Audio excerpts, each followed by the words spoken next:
Bismillahirrahmanirrahim. Assalamualaikum warahmatullahi wabarakatuh.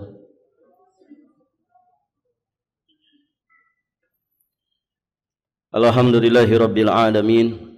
Wabihi nasta'inu ala umuri dunya waddin. Wassalatu wassalamu ala ashrafil anbiya'i wa imamil mursalin, Nabiyyina Muhammadin alaihi afdalus salati wa atamut taslim, wa ala alihi wa ashabihi ajma'in wa sallama tasliman mazidan ila yaumiddin, thumma amma ba'd.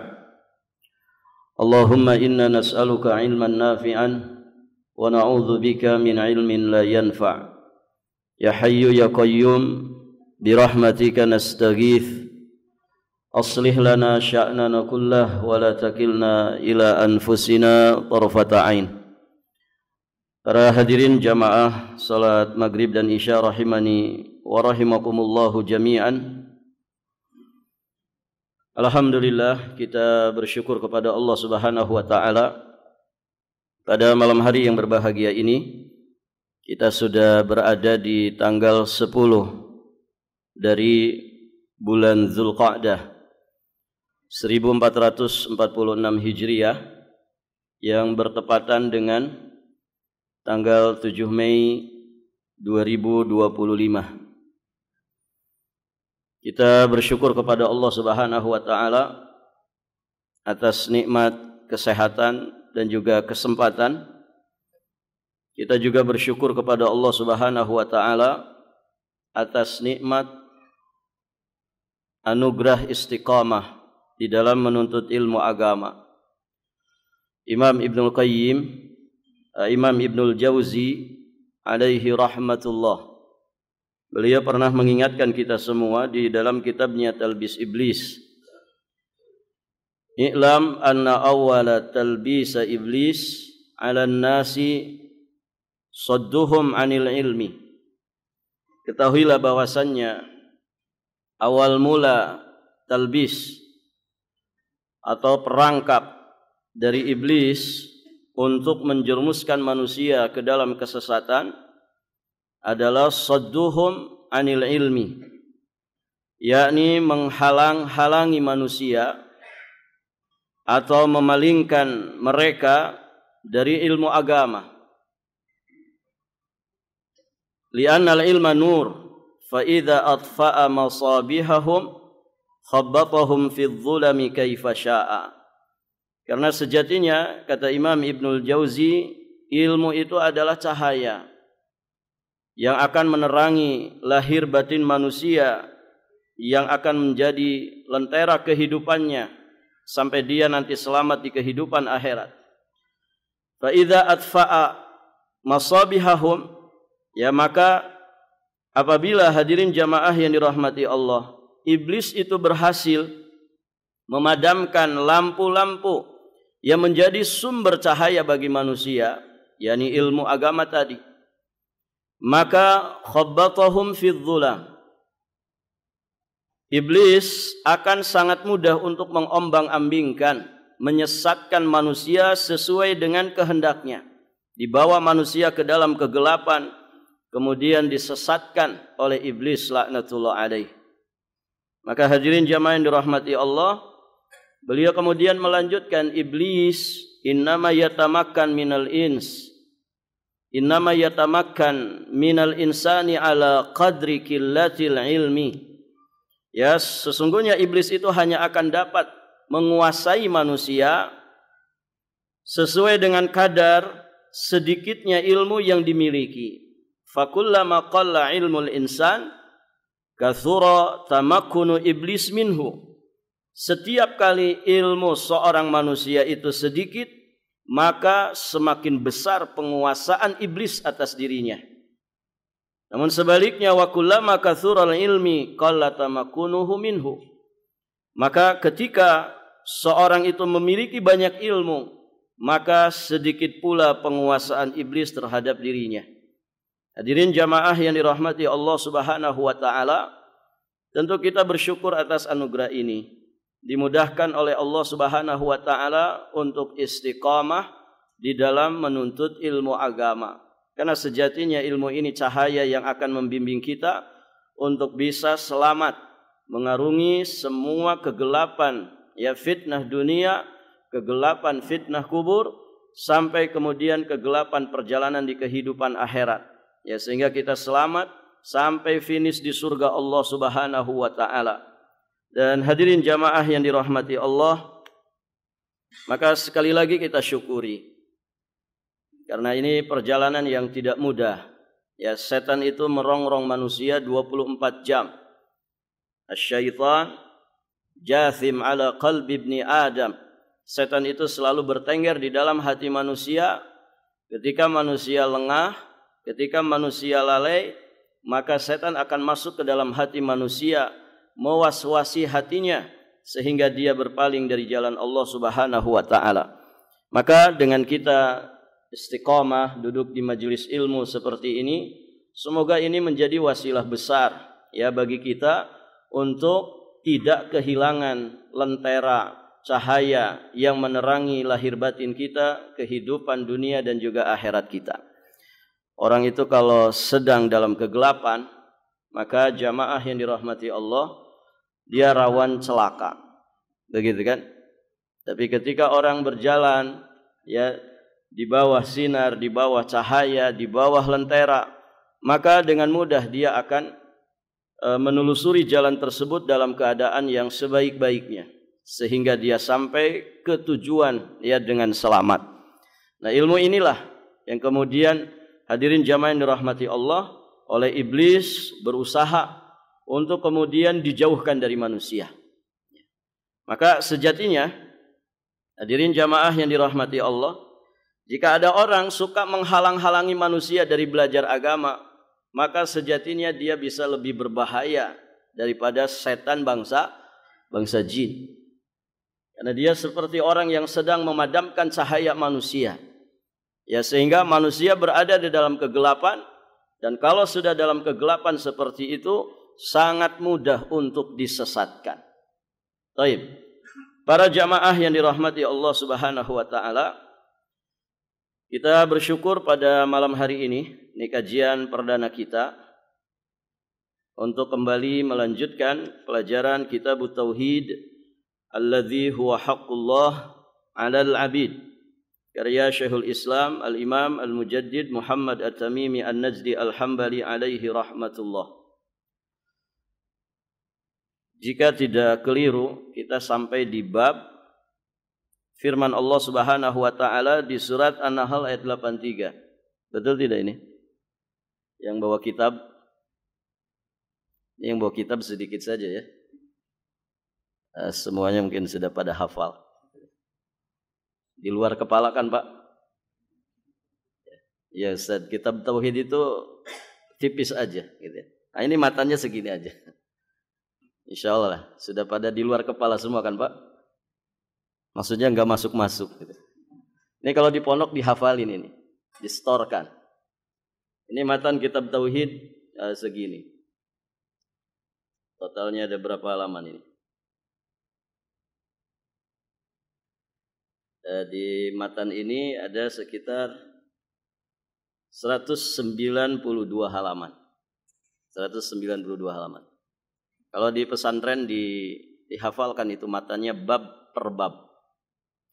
Baik para jamaah, saya husnudzon saja. Jamaah yang tidak bawa kitab sudah pada hafal. Baik, bab berikutnya ini kita akan membahas tentang firman Allah Subhanahu wa taala di surat An-Nahl ayat 83. Di surat An-Nahl ayat 83. Sebagaimana bab-bab yang lainnya sebelum bab ini, di beberapa bagian bab penulis rahimahullahu taala terkadang menulis bab itu tidak pakai judul tapi langsung firman Allah. Ya, sebagaimana di bab ini, babun qaulillahi ta'ala ya'rifuna ni'matallahi thumma yunkirunaha. yakni firman Allah di surat An-Nahl ayat 83. Mereka mengetahui nikmat Allah Subhanahu wa taala namun kemudian mereka mengingkarinya.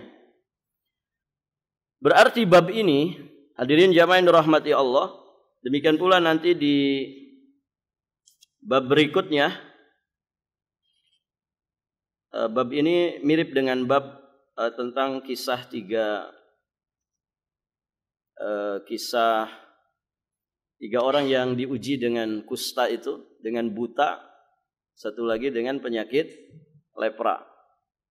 Kusta, buta, yang satu lagi penyakit tidak berambut, ya, botak pelontos. Baik, hadirin jamaah yang dirahmati Allah. Ini kaitannya juga dengan bab tentang syukur. Nah, di bab ini kita diingatkan oleh penulis rahimahullahu taala tentang mengingkari nikmat Allah Subhanahu wa taala. Hadirin jamaah yang dirahmati Allah. Bab syukur atau yang menjadi lawan darinya, yakni kufur nikmat. Ada syukur nikmat, ada kufur nikmat. Nah, para jamaah yang dirahmati Allah, bab ini dicantumkan oleh penulis rahimahullahu taala di dalam kitabnya Kitabut Tauhid. Karena ternyata sangat erat sekali kaitannya antara syukur dengan keimanan ketauhidan seseorang. Artinya apa?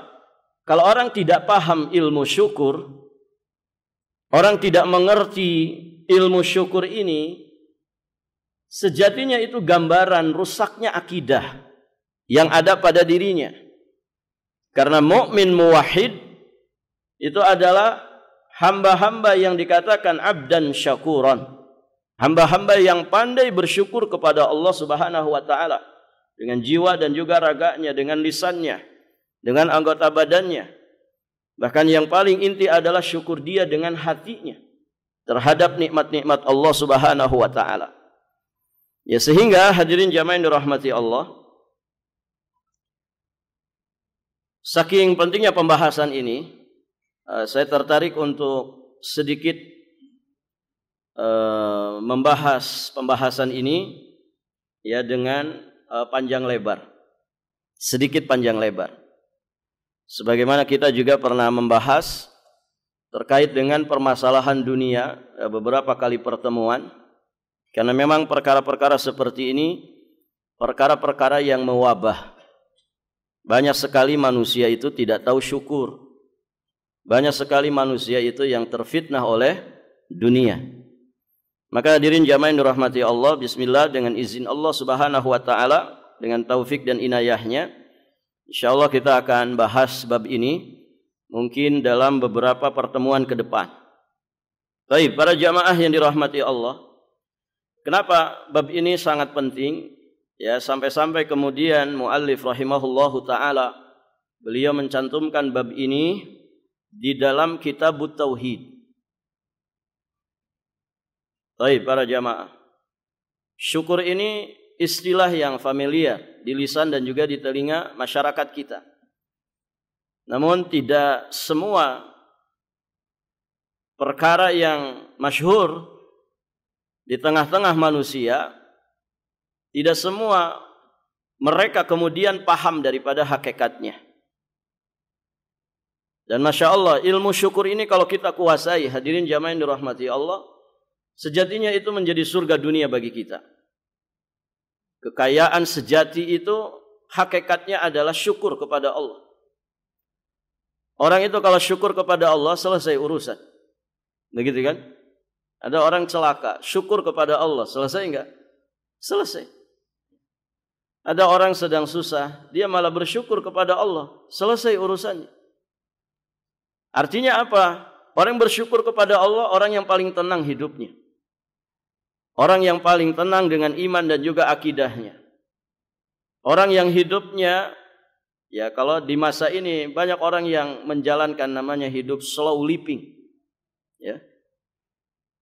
Maka orang-orang yang bersyukur kepada Allah, ini yang paling slow livingnya. Mereka tidak gerasak gerusuk, tidak ambisius. Kenapa? Kekayaannya ada di hatinya. Para jamaah yang dirahmati Allah, orang kalau sudah pandai bersyukur, dia memiliki kekayaan sejati. yang menjadikan lahir batinnya tenang, hidup kehidupannya juga nyaman. Maka hadirin jamaah yang dirahmati Allah, insyaallah kita akan bahas ilmu syukur ini. Semoga Allah Subhanahu wa taala menganugerahkan kepada kita ilmu nafi. Tadi ya, kita sampaikan ya kenapa pembahasan ini sangat penting. Pertama, karena syukur itu cerminan iman. Syukur, ya kita bahas syukur yang versi Islam ya, karena kita muslim. Istilah ini mungkin juga dikenal di kalangan orang-orang di luar Islam. Namun inna dina indallahil Islam. Baik, para hadirin jamaah yang dirahmati Allah. Jadi yang pertama, syukur itu cerminan iman. Maka orang yang bersyukur kepada Allah dengan sebenar-benarnya syukur, pasti dia itu orang yang beriman dengan sebenar-benarnya iman. Hadirin jamaah yang dirahmati Allah. Gagal di dalam bersyukur kepada Allah, sejatinya ini merupakan gambaran bahwa akidahnya bermasalah. Akidahnya rusak. Dan kalau akidah kita rusak, maka ini wasilah yang mengantarkan kepada kesyirikan. Kesyirikan mengantarkan kita kepada su'ul khatimah. Su'ul khatimah mengantarkan kita kepada siksa neraka. Nas'alullah as-salamah wal afiyah.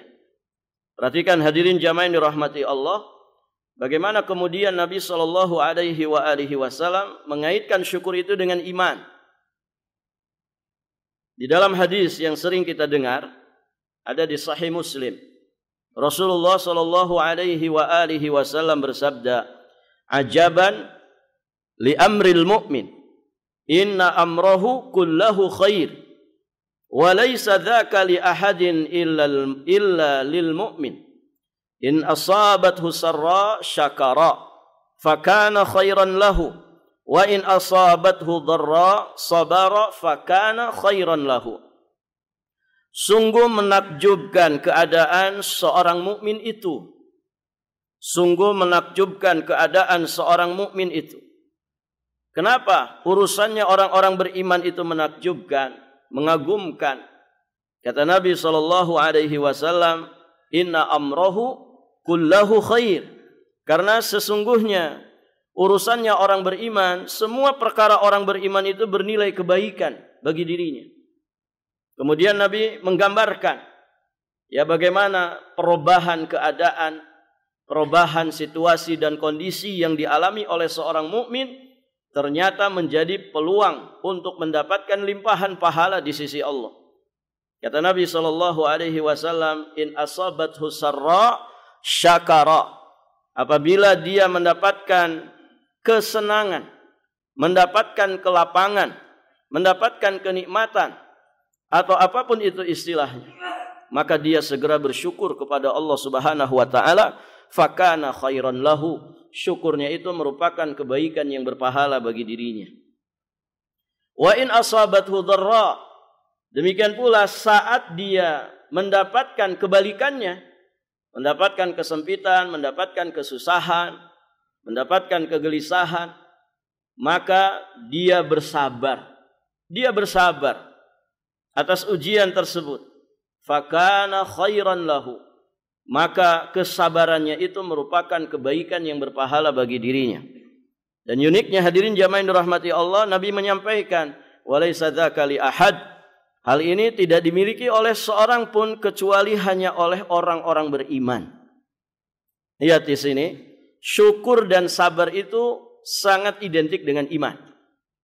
Syukur dan sabar itu sangat berkaitan dengan keimanan. Maka hadirin jamaah yang dirahmati Allah, orang yang beriman pasti dia orang yang selalu bersyukur atas segala nikmat Allah Subhanahu wa taala. Kalau nikmat yang dipandang kecil oleh manusia dia syukuri, maka bagaimana dengan nikmat yang menengah? Bagaimana dengan nikmat yang besar? Tentu seorang yang punya iman lebih besar lagi syukurnya kepada Allah Subhanahu wa taala. Uang nikmat yang dianggap remeh saja oleh manusia dia syukuri. Hadirin jamaah yang dirahmati Allah. Baik. Makanya sahabat yang mulia Abdullah bin Mas'ud radhiyallahu taala anhu Athar beliau ini dinukilkan oleh Imam Ibnul Qayyim Al-Jauziyah alaihi rahmatullah dalam kitabnya Madarij As-Salikin. Beliau mengatakan al-iman nisfani.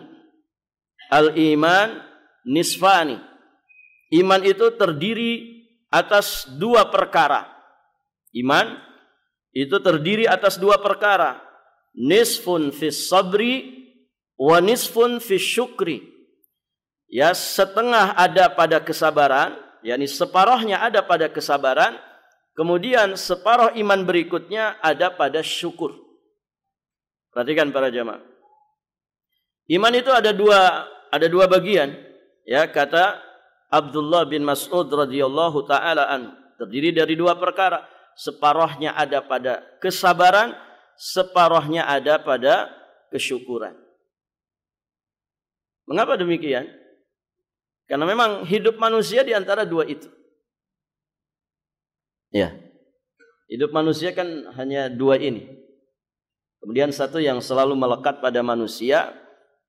Manusia itu kapanpun, dimanapun, dalam situasi kondisi apapun, dia selalu terikat dengan batasan-batasan Allah. Perintah-perintah Allah, larangan-larangan Allah. Nah, di samping itu, ya, hidup manusia itu bolak-balik dari satu keadaan kepada keadaan yang kedua. Di situ saja. Keadaan pertama apa? Keadaan di mana dia mendapatkan sesuatu yang serba nikmat, serba enak dalam hidupnya. Kemudian keadaan yang kedua, dia mendapatkan kebalikannya. Kan begitu, Pak? Hidup manusia kan begitu. Siapa di sini yang dari lahir sampai detik ini kita duduk di sini tidak pernah susah? Siapa? Ada, Pak? Ada tidak? Tidak ada. Ya. Tidak peduli Bapak pejabat, tidak peduli Bapak orang kaya di komplek ini, paling kaya di Balikpapan, atau bahkan di dunia sekalipun. Sama saja. Ya, hidupnya antara itu, susah, senang. Ya kan? Gembira, sedih. Lapang, sempit. Begitu hidup manusia. Atau pertanyaan berikutnya, ada enggak di sini orang yang dari lahir, dari awal lahir sampai sekarang hidupnya susah terus? Ada, Pak? Kalau ada yang bilang, iya Ustaz, saya susah terus. Kalau ada orang mengatakan begitu, Anda kurang jeli menilai diri sendiri, kan begitu. Kalau Anda ngomong begitu saja, itu nikmat enggak, Pak? Ya Ustaz, hidup saya dari awal sampai akhir susah. Itu ngomong gitu itu nikmat bukan? Nikmat. Ada orang tidak bisa bicara, Pak. Ya kan? Ada orang nggak bisa bicara. Nah, kita bisa bicara, nikmat. Baik, para jamaah. Nah, karena hidup manusia antara dua ini saja. Kalau tidak nikmat ya mendapatkan ujian. Kalau tidak bahagia ya dia susah. Kalau tidak lapang ya dia sempit. Maka hadirin jamaah yang dirahmati Allah, Islam memberikan bimbingan, panduan terbaik. Bagaimana menyikapi dua perkara ini dengan dasar iman. Yang enaknya disyukuri, yang susahnya disabari. Kan begitu. Sehingga apa? Syukur dan sabarnya melahirkan ketenangan, kenyamanan, dan kebahagiaan. Sehingga versi manusia mungkin orang ketika diuji itu susah. Di PHK itu memang pedih. Ya, kita kemudian kehilangan atau mendapatkan kerugian dalam usaha kita, mungkin memang dipandangnya susah. Tapi bagi orang yang sabar, setidak-tidaknya rasa susahnya itu berkurang dengan kesabaran. Atau bahkan lenyap sama sekali, berganti dengan ketenangan. Dan kalau orang sudah tenang, selamat dia. Nah ini hadirin jamaah yang dirahmati Allah. Prosedur keselamatan itu kan apa? Tenang. Ya. Prosedur keselamatan. Ya. Secara ikhtiar orang kalau pengen selamat ya tenang. Tidak bisa renang, kapal ferinya misalkan bocor. Gitu. Tidak bisa renang, asli tidak bisa renang. Tapi dia punya ketenangan. Dia ambil mungkin pelampung, jaket pelampung. Tenang dia. insya Allah itu peluang selamatnya besar. Yang penting tenang dulu, tidak panik, tidak gerasak gerusuk, ikhtiar dulu. Nanti takdirnya bagaimana Allahu a'lam. Yang penting tenang dulu, kan begitu. Nah, Islam ini sebagaimana namanya mengajarkan kita hidup tenang. Bagaimana hidup tenang itu? Ya ketika mendapatkan sesuatu yang enak, disyukuri. Orang syukur itu tenang. Ketika mendapatkan sesuatu yang susah, disabari. Orang sabar juga hidupnya tenang. Berarti semua episode kehidupannya sejatinya ketenangan, kenyamanan, kebahagiaan. Walaupun manusia memandangnya, oh si fulan itu sedang susah, si fulan itu sedang bangkrut, si fulan itu sedang mendapatkan sesuatu dari ujian, tapi dia selalu tenang dengan batinnya.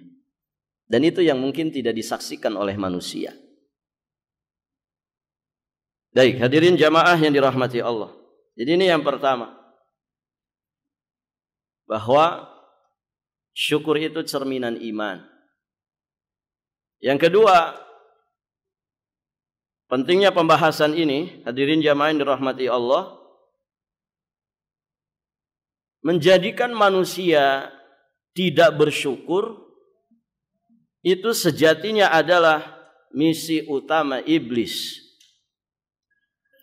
Menjadikan manusia tidak bersyukur kepada nikmat Allah itu merupakan misi utamanya iblis.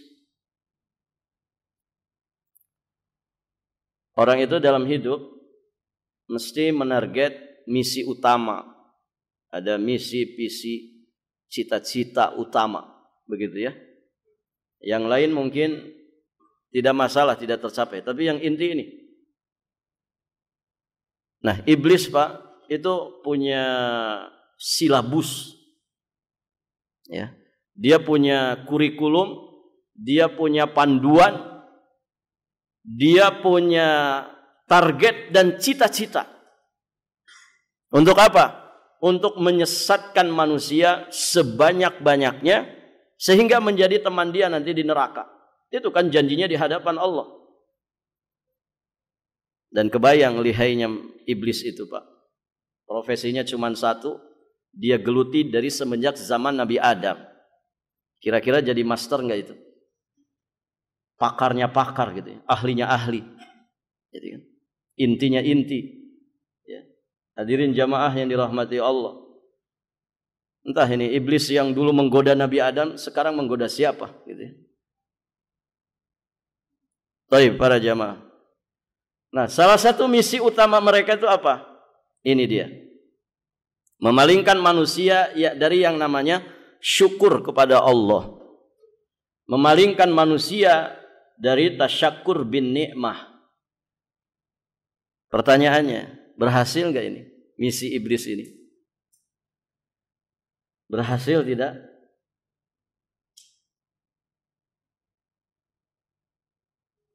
Coba cek diri kita masing-masing. Banyak syukurnya, banyak ngeluhnya. Yang mana ini Pak? Ganti presiden ngeluh, begitu kan? Ganti gubernur ngeluh, ganti wali kota, bupati ngeluh, ganti RT saja ngeluh, gitu. Jadi hidupnya penuh keluh kesah, nggak ada syukur-syukurnya. Ya menderita sendiri. Kadang kita kalau mau jujur ini, rasa-rasanya kurang syukur kita ini Pak. Atau mungkin belum bersyukur. Lagi nanti kalau kita bahas poin-poin berikutnya lebih dalam lagi. Banyak kita ini yang gagal bersyukur. Hadirin jamaah yang dirahmati Allah. Ini misi utama iblis, memalingkan manusia dari syukur. Dan Allah nyatakan, iblis dan bala tentaranya banyak keberhasilannya dalam misi ini. Allah yang menyatakan, wa qalil min ibadiya asy-syakur.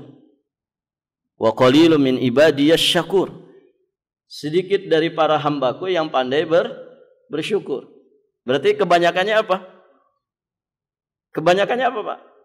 Kalau kata Allah, sedikit dari para hambaku yang pandai bersyukur. Berarti kebanyakan manusia kufur nikmat. Semoga Allah selamatkan kita dari kebanyakan manusia. Jadi orang sedikit itu ternyata selamat. Jadi yang sedikit itu selamat. Sedikit dari para hamba Allah yang pandai bersyukur. Berarti misi iblis ini banyak keberhasilannya. Salah satu korbannya mungkin kita. Kita mengalami mungkin yang seperti itu. Baik, para hadirin jamaah yang dirahmati Allah. Allah Subhanahu wa taala menyampaikan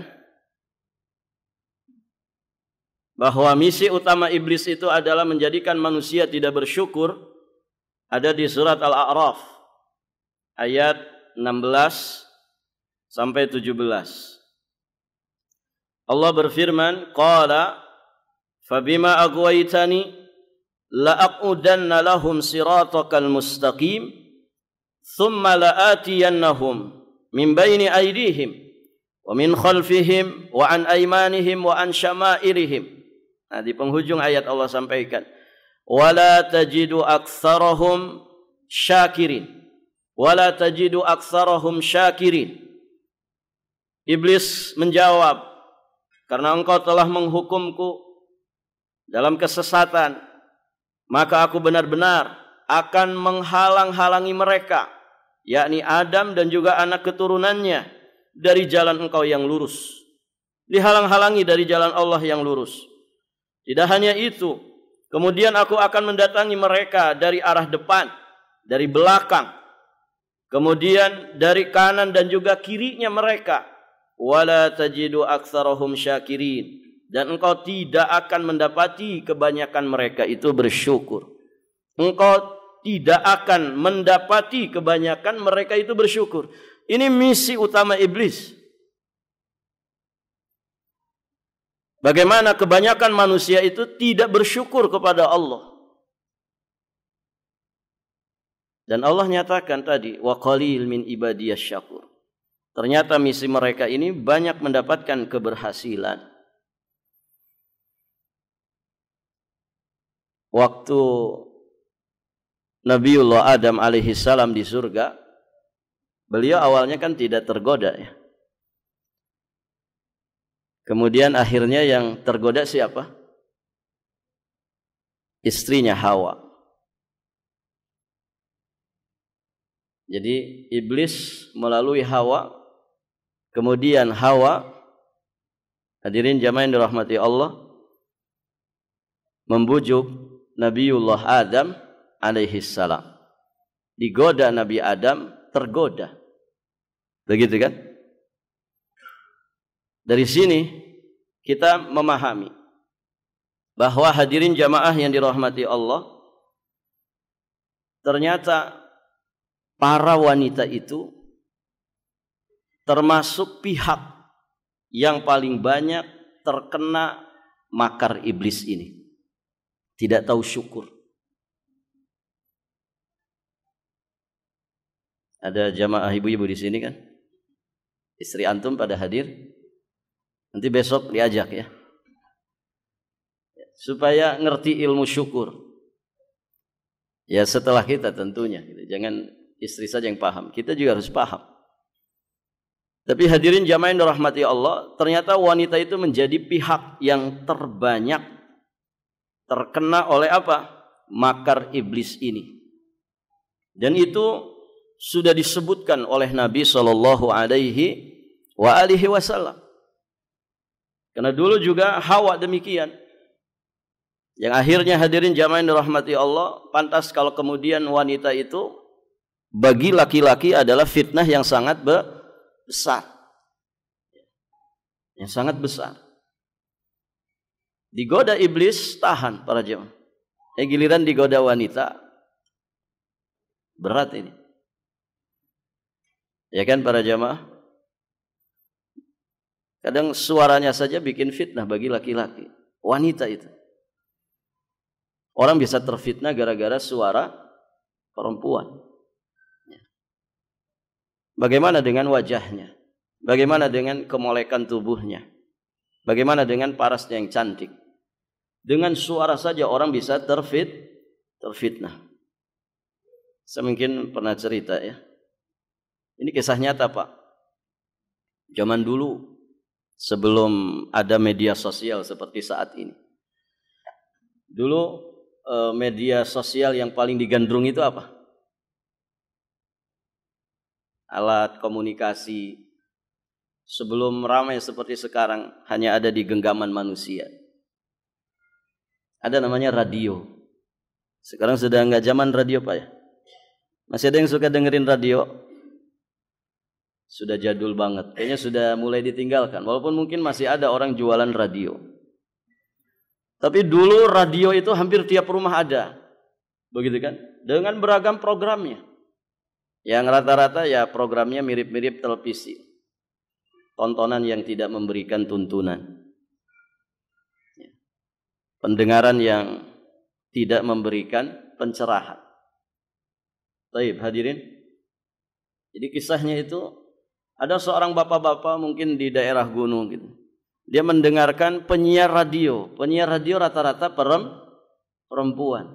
Suaranya lembut, manja-manja ketika menyapa apa namanya? Pemirsa. Apa? Pemirsa atau apa? Pendengar setia. Kalau sekarang kan netizen, gitu. Kalau dulu pendengar setia radio fulan-fulan, begitu ya. Ya namanya penyiar begitu ya, apalagi seorang perempuan, suaranya lembut, suaranya manja, kadang genit ketika menyapa pendengar setianya. Kemudian dibayangkan dalam benak si bapak ini, wah ini wanita pasti cantik jelita. Begitu para jamaah. Dia terfitnah dengan suara, hanya dengan suara. Penasaran akhirnya dia cari alamatnya, ini di mana studio radionya ini. Pengen ketemu Mbak Fulan ini, Mbak Fulana. Sebagai pendengar setia. Follower lah begitu ya. Followernya. Baik para jamaah. Ternyata ketika didatangi semua di luar dugaan. Dari suara, terfitnah oleh suara, ternyata tidak sesuai dengan tampangnya. Dari suara. Dari suara para jamaah. Orang bisa terfitnah. Ya kalau zaman sekarang kan gampang sekali ngelihat. Yang mana sih Mbak Fulan itu? Ya. Kalau dulu kan tidak ada. Ya. Mungkin dia datang ke situ juga jalan kaki. Ya. Ternyata di luar dugaan. Tidak seperti keindahan suaranya. Ya. Orangnya di luar apa namanya? Iya begitulah. Di luar dugaan. Tidak seindah suaranya. Itu wanita. Para hadirin jamaah yang dirahmati Allah. Maka wanita ini sering dijadikan alat oleh syaitan. Untuk apa? Menyesatkan manusia sebanyak-banyaknya. Makanya kan kita diwanti-wanti oleh Nabi SAW bahwa fitnah terbesar bagi laki-laki itu adalah wanita. Siapapun laki-laki itu, hatta katanya orang-orang yang berilmu, apalagi awamnya, begitu ya. Semua bisa terfitnah oleh wanita. Barakallahu fiikum. Maka hadirin jamaah yang dirahmati Allah, dalam masalah ini juga demikian. Ternyata wanita menjadi pihak terbanyak yang kemudian terkena makar iblis ini. Mereka dipalingkan dari yang namanya tasyakur bin ni'mah. Nabi SAW menyatakan di dalam hadis yang mungkin sering kita dengar, hadirin jamaah, ada di Sahih Al-Bukhari, inni ra'aitul jannah uritul jannah fatanawaltu minha unkudan walau akhadtuhu la akaltu minhum ma baqiyatid dunya wa ra'aitun nar falam ara kal yaumi mandaran qat wa ra'aitu aktsara ahlihan nisa qalu lima ya Rasulullah qala bi kufrihinna qila yakfurna billah qala yakfurnal ashir wa yakfurnal ihsan "Lau ahsanta ila ihdahunna dahra, thumma ra'at minka syai'an, qalat ma ra'aitu minka khairan qat." Ini juga seharusnya disampaikan ya kepada putri-putri kita, antum yang punya anak gadis. Sampaikan ini. Ya supaya mereka memahami ya tentang peringatan Rasulullah sallallahu alaihi wasallam ini. Ya kata Nabi sallallahu alaihi wasallam, sesungguhnya aku melihat surga. Sesungguhnya aku melihat surga, atau surga telah ditampakkan kepadaku, diperlihatkan kepadaku. Lalu aku pun hendak mengambil seranting darinya.